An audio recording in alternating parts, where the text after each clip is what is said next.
assez confus et assez gêné parce que voilà, je suis vraiment pas dans un super état, je l'admets. Et je sais plus trop comment. Je- J'avoue que je suis complètement perdu. Je sais pas ce que va donner cette vidéo. Je... Désolé, hein, la qualité va être médiocre, bon, comme d'habitude. Bon, vous l'avez sûrement remarqué, ça fait un petit moment qu'il n'y a plus de vidéos. Et à chaque fois, il y a un retour et puis des absences répétées, répétées, répétées. J'avoue que je sais même plus comment justifier ça. Mais voilà, j'en suis désolé. Je sais pas non plus comment je vais titrer cette vidéo, ni la miniature, j'en sais rien du tout, j'avoue, je tourne totalement à l'arrache, je sais pas du tout. Enfin, voilà, ça fait quelques jours que je me dis qu'il faut que je vous parle, faut que je communique un peu, parce que peut-être ça peut me faire du bien de sortir un peu de ma bulle. Mais j'avoue que je suis pas du tout ni motivé, ni confiant. Donc, par où commencer Voilà, actuellement on est le 3 juin. Je pense que je vais vous poster la vidéo le jour même, si j'y arrive. Voilà, je suis complètement perdu. J'ai un rendez-vous avec mon psy demain. Je sais pas du tout ce que je vais lui expliquer, ce que je vais lui dire.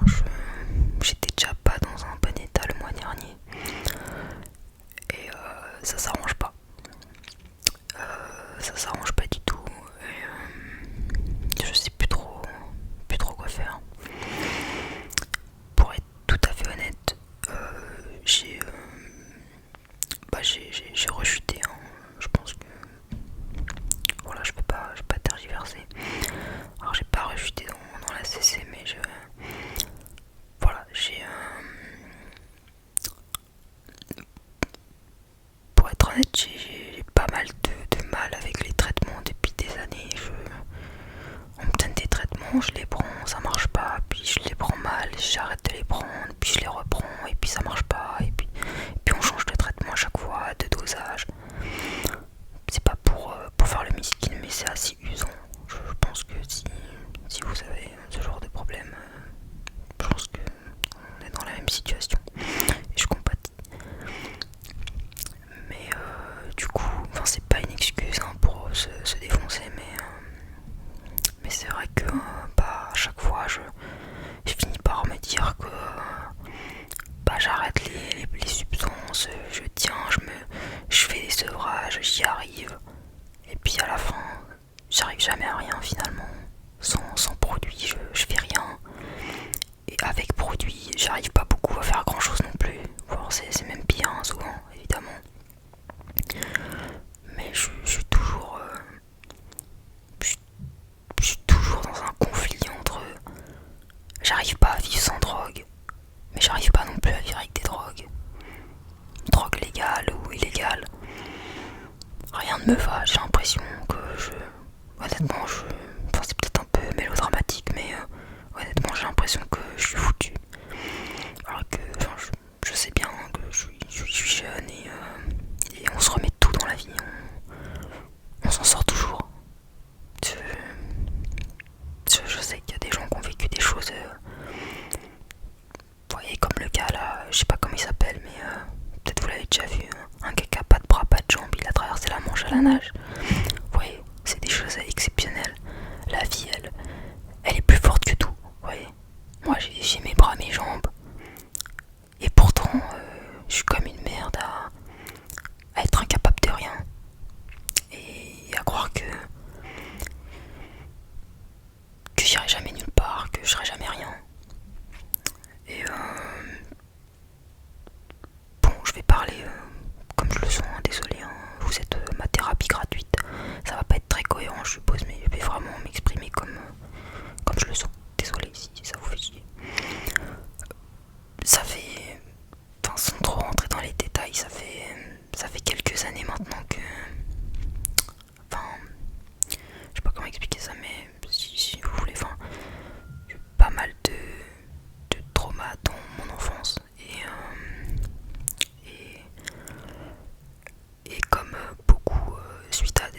trauma, j'ai fait une amnésie traumatique.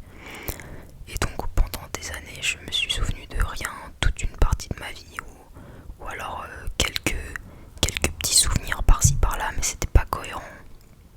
Et avec les années, le temps, le travail sur moi et aussi, faut être honnête aussi, les substances, hein, parce que l'ecstasy, je dis pas que c'est bien, c'est une bonne chose, hein, naturellement c'est extrêmement dangereux, ne me touchez jamais à ça, hein, mais l'ecstasy, si vous savez un peu, c'est utilisé aussi en thérapie psychédélique pour justement le stress post-traumatique, les traumas qui sont enfouis, ça peut aider. Bien sûr encadré par un thérapeute, hein, pas tout seul comme un con comme moi. Mais si je suis honnête, avec tout le mal que je peux dire de l'ecstasy, il faut aussi reconnaître que sur certains points ça m'a pas mal fait avancer. Sur certains points. Le reste, c'est catastrophique. Mais je suis désolé si vous entendez des bruits de fond, des motos, je tourne vraiment à l'arrache, je suis désolé. Enfin voilà, avec l'ecstasy, j'ai eu pas mal de souvenirs qui me sont venus. Je me suis pas mal réconcilié avec mon corps, avec ma conscience, mon être. Vous voyez, j'ai plus pris conscience que j'étais là, de ce que j'avais vécu. Et j'ai appris à considérer ce que j'avais vécu. Et pas à faire l'autruche et bien c'est rien, même pas mal. Alors que si ça fait mal, tout fait mal. Et il faut s'arrêter parfois dessus. Et il faut pas faire comme si de rien n'était.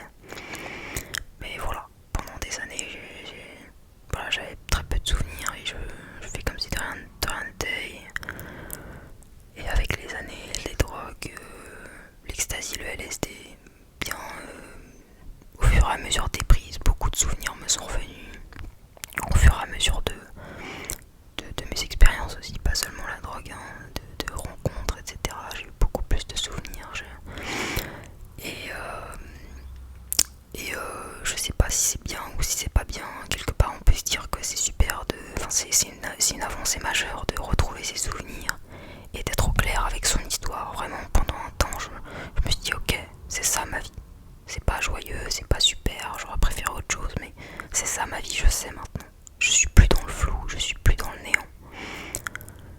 Cependant, ça fait plusieurs mois maintenant que ces souvenirs me rongent de plus en plus. Ces flashs, ces cauchemars, enfin, je veux pas vraiment... Peut-être que j'en parlerai plus tard de tout ça, mais... Enfin, faudrait bien que je finisse par tourner la vidéo sur mes troubles et ma maladie. Je vais essayer de le faire après cette vidéo. Je vais essayer. Mais ça me ronge. Ça me ronge et j'ai l'impression que je suis de plus en plus rongé par la haine, par l'injustice, par le ressentiment.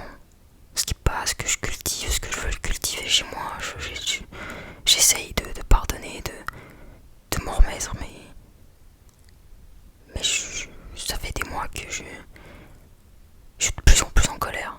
Je suis à nouveau de plus en plus en colère. Plus j'ai de souvenirs, plus j'ai la haine. En fait, je sais plus comment m'en défaire, je sais plus comment gérer ça. J'arrive plus à faire l'impasse. Ça m'obsède, ça me ronge. Et je veux plus parler à personne. Je suis en colère. J'ai presque la haine contre tout le monde. Vous voyez, j'ai l'impression qu'on m'a volé ma vie. J'ai l'impression que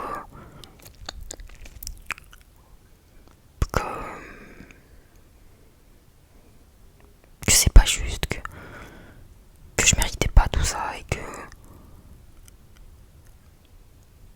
je sais pas, je sais que c'est débile, hein, c'est pas... Enfin c'est puéril quoi, à un moment donné, faut tourner la page et faut être résilient. Mais là j'ai les pieds dans le ciment. Je sais plus comment avancer, je sais plus où aller, plus rien n'a de sens. Plus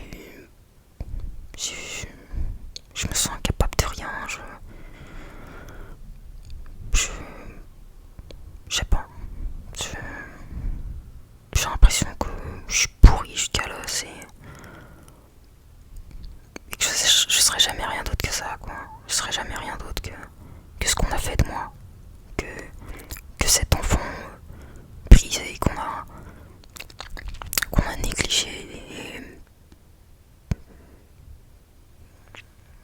et que je serai jamais, j'arriverai jamais à devenir un adulte, un être à part entière. Que, enfin, j'ai pas. C'est pour ça que j'ai du mal à avoir une vie sociale, que je m'isole énormément parce que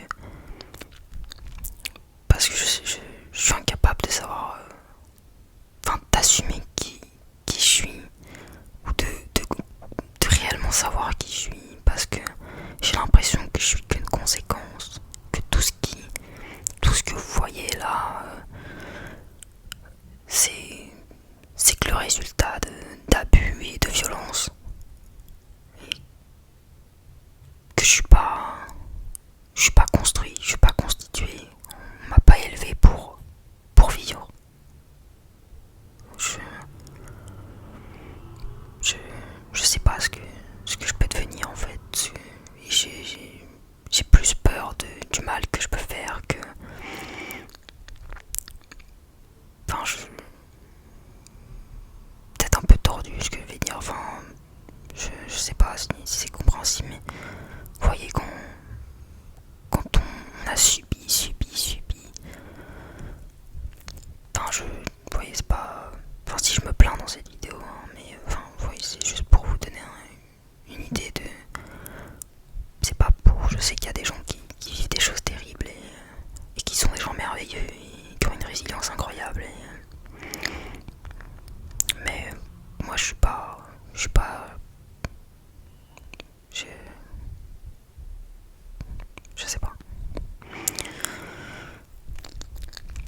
Je. Enfin, ouais, pour reprendre ce que j'étais en train de dire, c'est. Quand on subit, quand on est né dans la violence, qu'on a connu que la violence, d'une part on s'y habitue, on n'a pas conscience que c'est pas normal et que le monde il tourne pas comme ça. Oui, il y a des gens qui sont pas violents, qui sont pas pervers, qui sont pas méchants. Et on se développe comme ça et on finit par devenir un peu comme ça. On n'est pas forcément mal intentionné, mais on a des réactions, on a des instincts, une espèce de comportement primitif, comme un animal sauvage qui craint tout le monde, qui est incapable de faire confiance à qui que ce soit, et qui n'a pas plus confiance en lui-même. Et je sais pas, j'ai l'impression que je suis condamné à être une éternelle victime, ou alors à devenir un bourreau à mon tour. Mais j'avoue que même si j'ai beaucoup de haine, il me viendrait pas à l'idée de faire du mal à quelqu'un qui m'a rien fait juste pour le plaisir. Ouais, je fais des vidéos sur les tueurs en série, j'ai pas ce genre de perversion. J'espère en tout cas jusque là. J'ai pas ce plaisir là de la souffrance. J'aime pas voir les gens souffrir et je veux pas faire souffrir les gens. Mais j'ai l'impression que. Enfin, c'est très égocentrique et c'est faux évidemment, mais j'ai l'impression que tout le monde est capable d'être heureux, avoir des petits bonheurs, avoir des choses. Vous voyez, d'être vivant. Et que moi je suis là et que la vie c'est pas fait pour moi. Le bonheur c'est pas fait pour moi. Même quand j'essaye de faire des efforts, d'aller vers la religion, d'aller vers d'être clean, de faire des efforts, d'être stable, d'avoir un taf, de communiquer avec l'extérieur. Il y a toujours un moment où je fais un énorme rétro-pédalage et je me dis ah non, tout ça c'est pas pour toi. C'est pas. Toi t'es pas quelqu'un de bien, tu peux essayer hein, surtout quand j'essaie d'aller vers la religion, à chaque fois, enfin peut-être, vous allez me dire, peut-être c'est le diable qui doit ouais, c'est possible. Mais c'est tellement fort,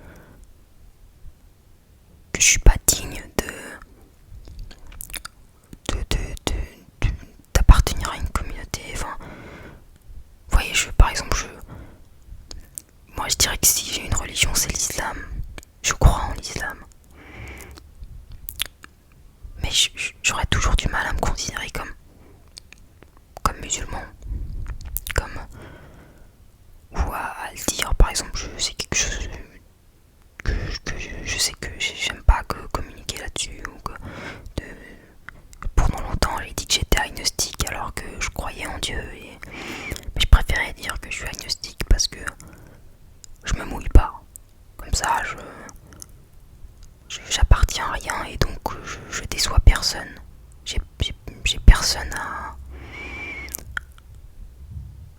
pas impressionner, mais j'ai pas besoin d'être à la hauteur de d'autres. Je, je suis minable et je reste minable et laissez-moi dans mon coin. Ce qui est pas une bonne façon de penser, mais parce que si on reste tout seul, on n'avance jamais, on n'évolue jamais. Et évidemment, les communautés, surtout religieuses, musulmanes ou pas, cultivent la bienveillance et la compassion, donc, et la modestie. Donc personne va se sentir supérieur et va te dire t'es inférieur, t'es ceci, t'es cela, sauf des abrutis évidemment, mais les vrais croyants, musulmans, chrétiens, juifs, bouddhistes que vous voulez, hellénistes que vous voulez, c'est pas ça l'esprit d'une religion, et c'est pas ça ce qu'inculque Dieu et ce qu'inculque les livres, évidemment, mais bon, c'est n'importe quoi ce que je raconte, c'est pas clair du tout, je suis désolé, hein, je suis vraiment pas bien, et j'ai pas envie de le cacher, oui, voilà, désolé, hein, désolé que,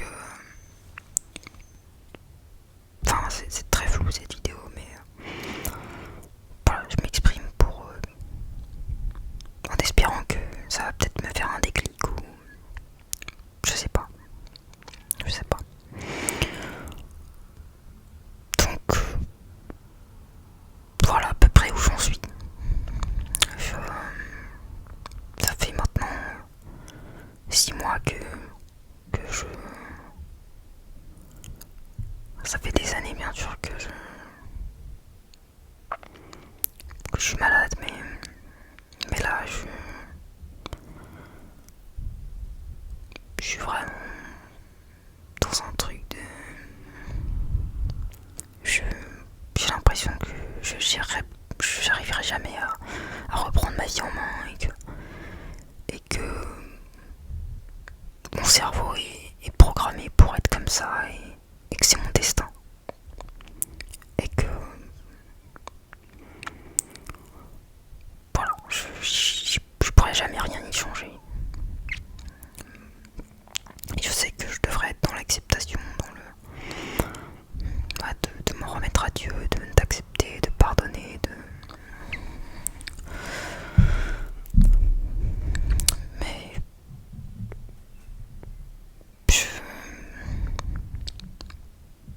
je crois que quelque part peut-être que,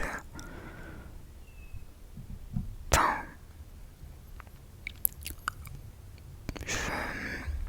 en fait, j'ai l'impression que ma vie ça a été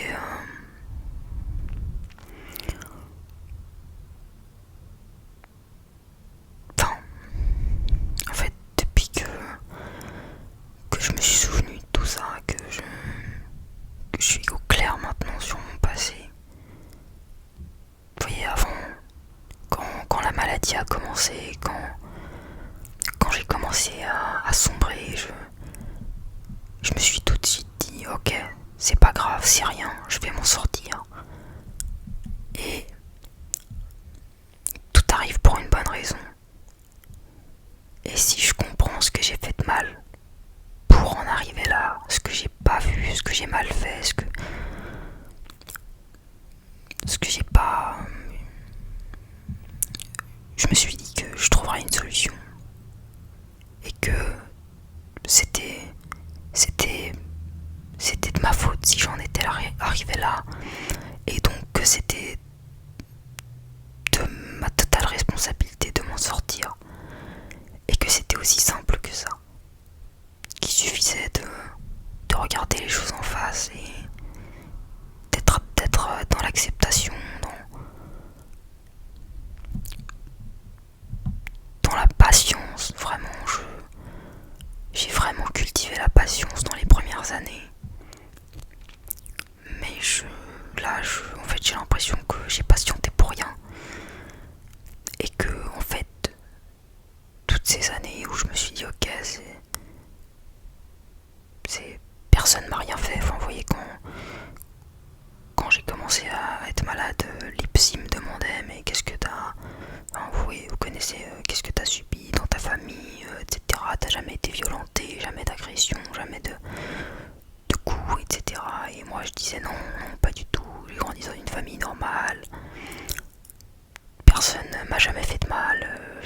été malheureux, j'ai jamais... J'étais dans un déni tel, parce que tout mon environnement avait programmé ce déni, avait programmé le fait que... Enfin, avait fait que quand tout le monde autour de... Enfin, vous voyez, on se repère beaucoup, surtout quand on est enfant, à ce que disent nos parents de nous, à ce que disent notre entourage de nous. Et c'est comme ça qu'on sait un peu se définir, savoir qui on est. Si vos parents vous disent que vous êtes curieux, que vous êtes doux, que vous êtes gentil, bah vous allez vous dire moi je suis quelqu'un de plutôt gentil, je suis quelqu'un de plutôt de plutôt curieux. On dit de moi que je suis curieux. Bah mon entourage extrêmement toxique,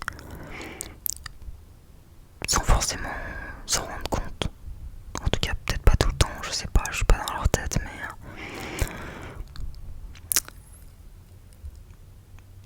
quelque part, ils m'ont un peu fait croire que j'étais comme ci, comme ça, que c'était moi, que j'avais mauvais caractère, que j'étais farouche, que j'étais asocial, que j'étais colérique, que d'autres choses encore, mais alors que évidemment vous êtes tous ici assez intelligents pour le savoir et pour le comprendre, qu'un enfant n'est jamais colérique pour rien, qu'un enfant n'est jamais renfermé pour rien, qu'un enfant n'a jamais un comportement sans qu'il ce comportement ait été induit par son entourage. Si un enfant pique des colères et se renferme et ne fait pas confiance à sa famille, bah c'est tout simplement que c'est les adultes qui ont fait preuve, enfin qui ont fait que, enfin qui ne sont pas fiables, tout simplement. Moi par exemple, j'ai jamais fait confiance aux adultes, j'ai jamais fait confiance à personne, parce que en tout cas, au bout d'un moment, j'ai plus fait confiance en personne. Je me suis beaucoup renfermé et j'étais en guerre contre tout le monde. Et vous savez, on dit souvent, en tout cas moi j'ai beaucoup entendu, que si t'as un problème avec tous ceux qui t'entourent, c'est que c'est toi le problème. Eh bien, je me rends compte des années après, en ayant toujours pensé ça, que c'est probablement pas toujours vrai. C'est bien sûr que on va dire que j'ai mes torts, et encore je suis pas sûr, parce que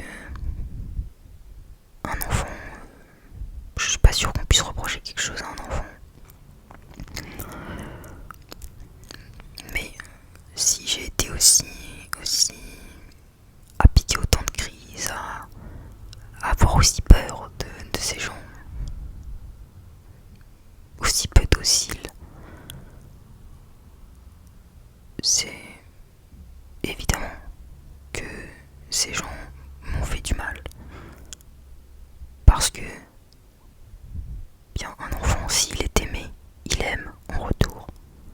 S'il est aimé, il a confiance. S'il est aimé, il est épanoui. Un enfant qui est violenté, un enfant qui a abusé, naturellement, il est sur ses gardes.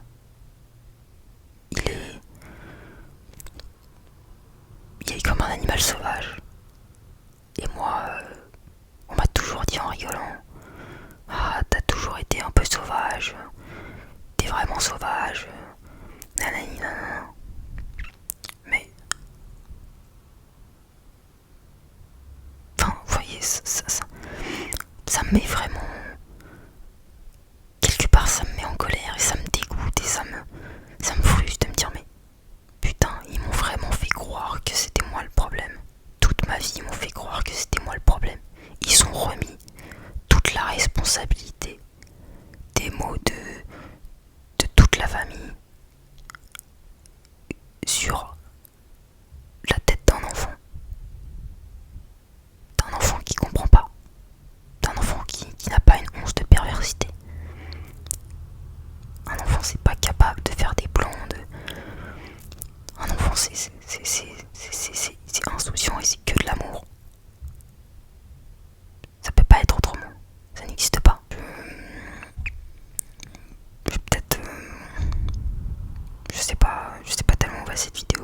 c'est assez incohérent, mais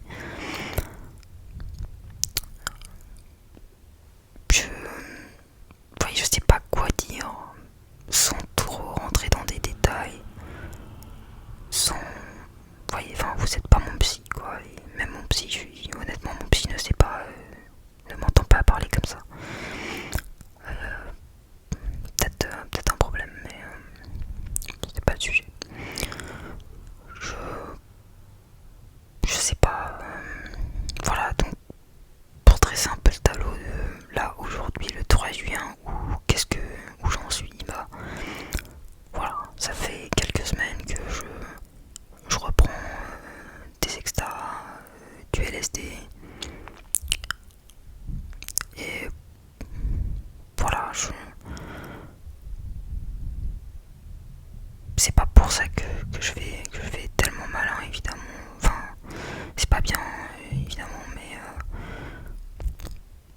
je dirais que ça me... pas dire que ça m'aide, parce que je veux pas... ouais, je veux pas avoir des propos qui pourraient laisser croire que c'est des bonnes façons de gérer ses problèmes, hein, évidemment. Mais enfin, vous voyez,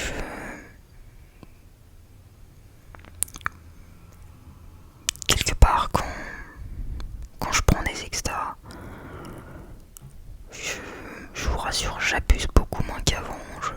Même si ça reste pas bien, évidemment, mais voilà, je fais plus attention qu'avant, je suis plus soft. Mais voilà, faut que j'arrête, évidemment. Mais en fait, je me rends compte qu'à chaque fois que je prends une substance, c'est parce que j'ai tellement l'estomac noué, le cœur qui me brûle, que, enfin, vous voyez, j'ai beaucoup de conflits avec ma famille pour ces consommations, et dès que finalement on me reproche de consommer, d'être lâche, d'essayer d'échapper à la réalité, ce qui est pas faux, hein. Mais si ces gens avaient fait ce qu'il fallait et me considéraient comme un être humain et m'aimaient, et oui, enfin, je sais pas si vous connaissez ce que fait l'Ixta, mais moi je sais que quand je prends de l'extase, ça me fait pas triper, ça me fait pas, voilà, je fais pas la fête, je m'amuse pas, je m'éclate pas, je, je, je me couche et je suis comme un bébé. Je, quelque part, la substance, elle comble un peu le manque que j'ai de sécurité, d'affection, que je suis incapable de trouver, que j'ai jamais eu dans ma famille, enfin, c'est un peu ridicule ce que je vais dire, mais quand j'ai pris de l'exta la première fois, j'ai chialé comme une merde. Parce que j'ai eu l'impression que c'est ma mère qui me faisait un câlin. Une mère qui m'aime, une mère qui me protège, une mère qui se soucie de moi. J'ai eu l'impression que c'était ça, que c'était un amour indéfectible, infini, quelque chose que j'ai jamais connu, quelque chose auquel j'ai jamais eu droit. Et il y a que, c'est minable, hein, mais il y a que les substances qui me font me sentir, enfin, j'ai l'impression que, ouais, quand je parlais de la CC à l'époque, j'avais dit que je crois, il me semble que j'avais dit que j'avais l'impression que la CC, elle m'aimait, que je me sentais aimé par quelqu'un, quelque chose.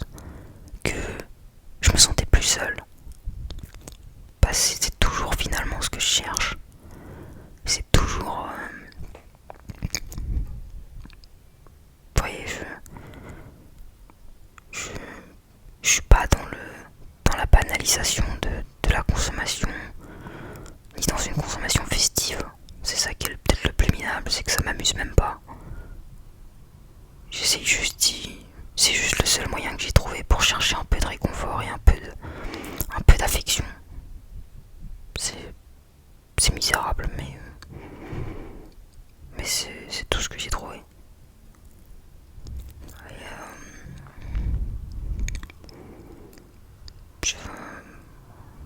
je sais pas. Enfin,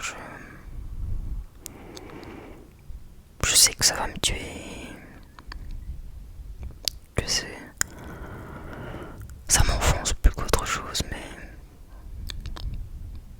en fait, j'ai toujours cru que j'arriverais que j'étais assez fort, assez que je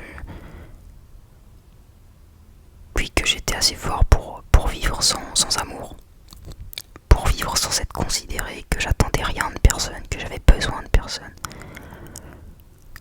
Mais après avoir retrouvé toute ma mémoire, je me rends compte que quelqu'un qui a grandi sans amour et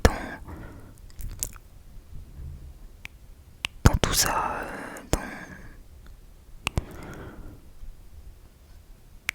dans autant de violence et autant de oui, qui a jamais été considéré. Comme si ma vie n'avait jamais eu de valeur, comme si j'étais jamais né, ou qu'il aurait mieux fallu que je ne vienne jamais au monde. Alors, je crois que... Enfin, j'avoue en tout cas qu'aujourd'hui, je sais pas comment... J'ai l'impression que je pourrais jamais vivre sans amour, mais en même temps, je suis tellement ruiné, je suis tellement foutu que personne ne peut m'aimer.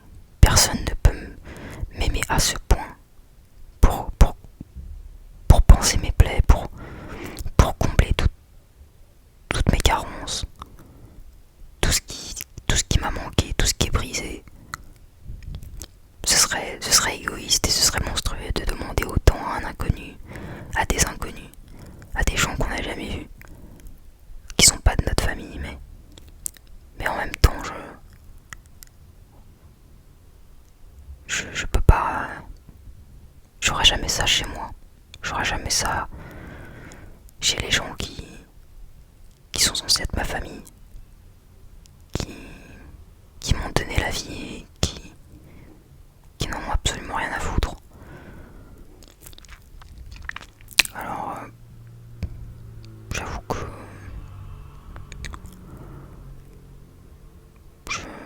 je sais plus. Voilà, je suis un peu... J'avoue que j'ai peut-être encore envie de dire des trucs, mais bon, je sais que cette vidéo est déjà assez insensée comme ça.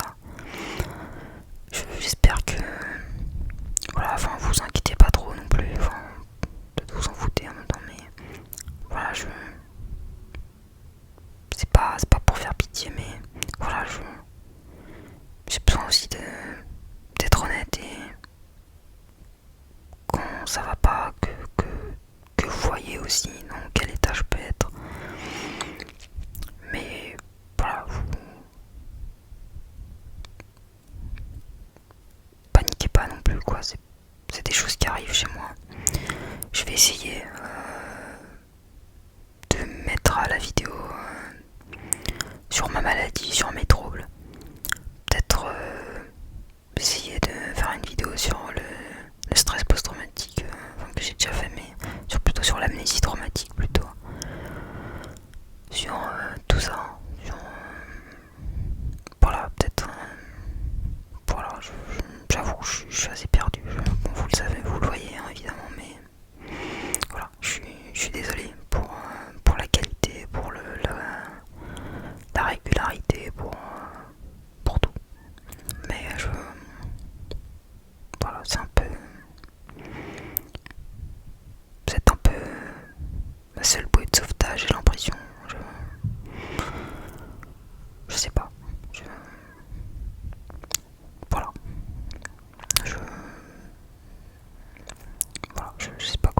je suis désolé. Donc je vais arrêter cette vidéo et voilà, on se reverra sûrement, j'espère, dans une prochaine vidéo. Je sais pas du tout quand, mais voilà, ça ira mieux, j'espère. Et si vous avez des conseils, des tips, je veux bien. Et sinon